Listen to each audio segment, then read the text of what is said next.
So let's dive into a little bit more about product sourcing from Vietnam.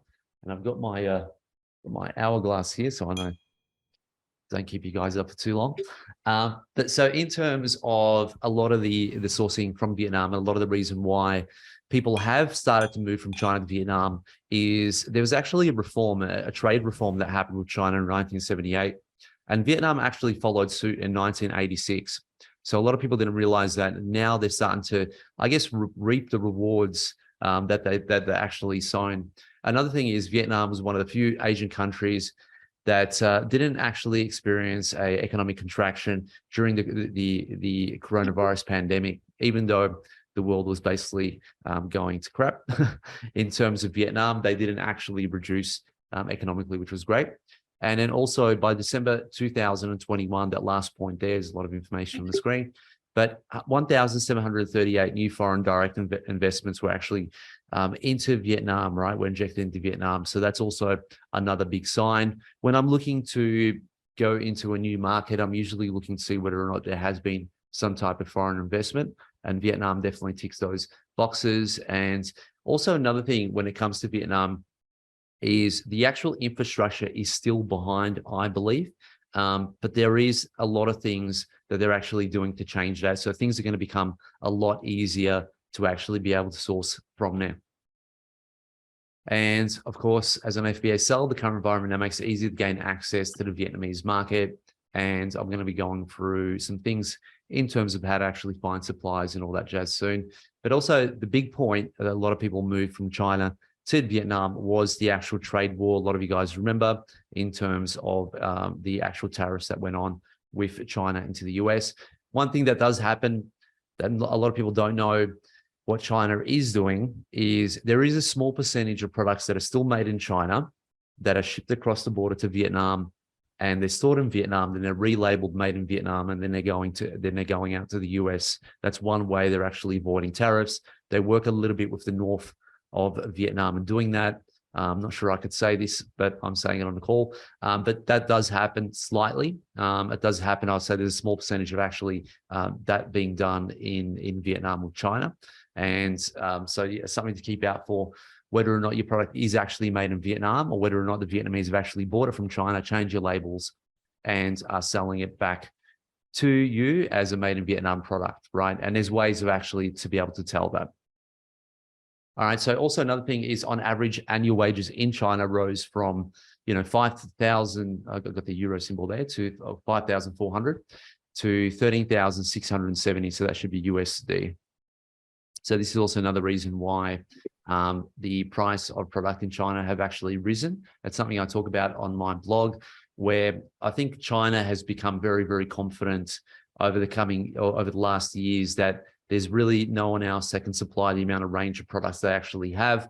So what they've done is they're happy to increase the prices on you and on different people. And there's not much that you can do about it because there really isn't much competition. So I feel like over the coming years, it's going to shift. In Europe, I'm seeing a lot of potential for sourcing, something I spoke to Neil about also, and obviously Vietnam too.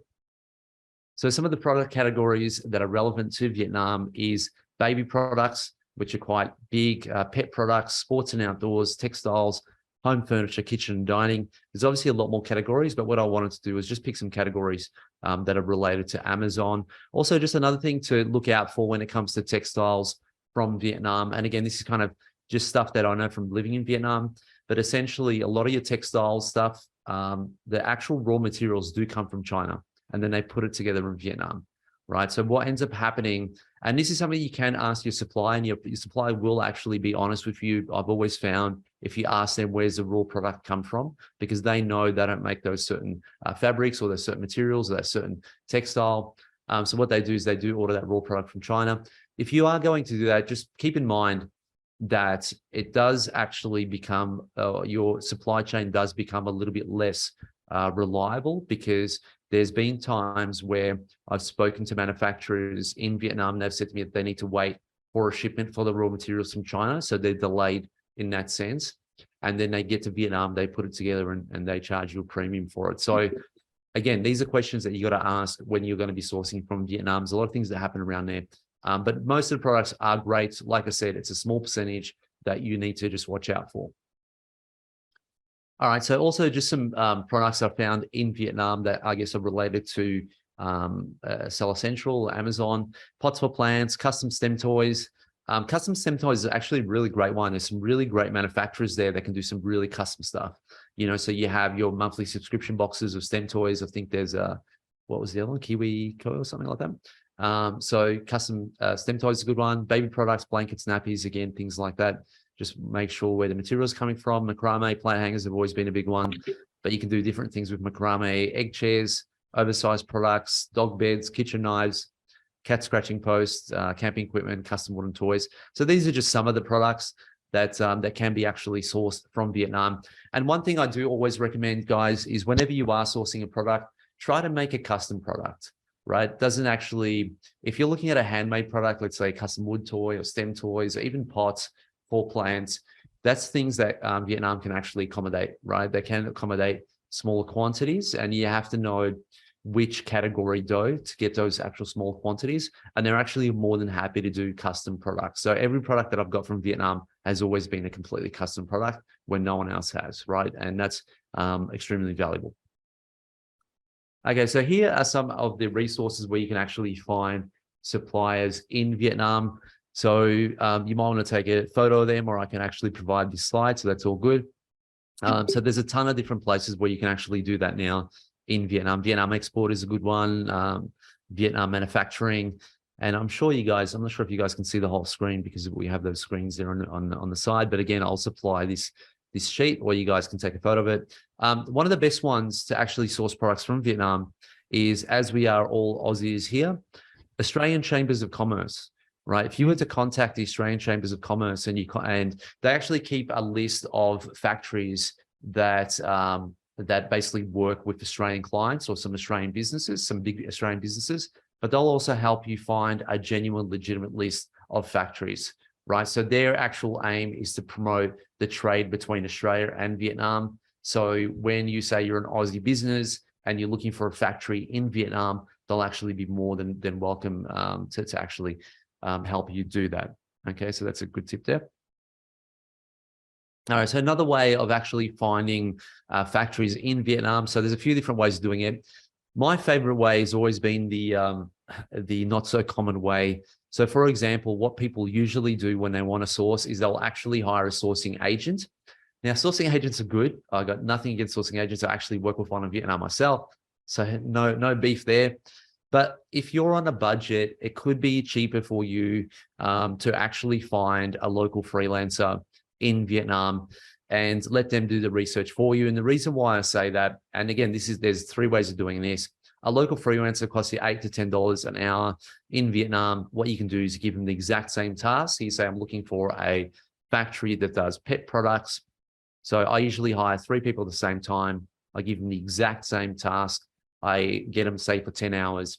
And then after 10 hours, what I do is I have a look at their Excel, and then there'll be one person that stands out, right? Because they, that's how I compare them. Then I keep that one person to find me more factories.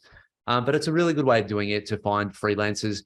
And it's not only a good way of doing it in Vietnam, but it can be done anywhere in the world also. So instead of hiring a sourcing agent, and I've hired sourcing agents on Upwork, and they've charged me $50, $80 an hour, $100 an hour. And to be honest, the quotations they've got me have been way more expensive.